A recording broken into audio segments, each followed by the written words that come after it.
2 years ago today, he swept into Downing Street, leader of a victorious party.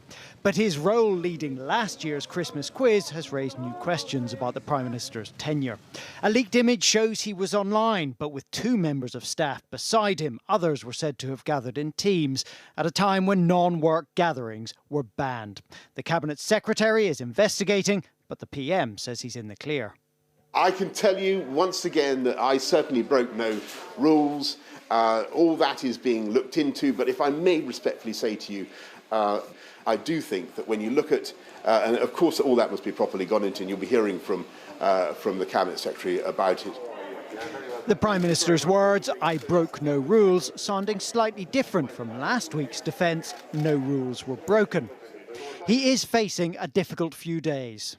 Tomorrow, a major Tory rebellion's expected in votes over Plan B restrictions. On Wednesday, he faces another potentially bruising Prime Minister's questions.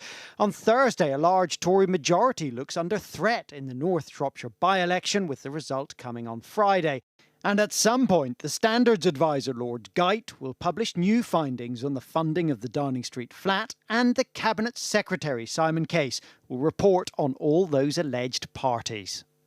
The images of Boris Johnson conducting an Anne Robinson-style quiz are very concerning. He should now come to the House and explain what indeed happened, because his credibility is shot at a time when we need a Prime Minister to lead. But many Tory MPs aren't in the mood to be led. More than 70 say they won't support new restrictions tomorrow. Of course COVID is worrying, of course it's caused huge disruption to our society, but actually it's not the only problem in our society, and it's actually causing the very much minority of deaths now. We have to focus on the bigger picture now of recovering and what it means to get back to normal. The Prime Minister will get the restrictions through, but only with the help of Labour votes. And after that, his week only looks more difficult. Carl Dinnen, ITV News, Westminster.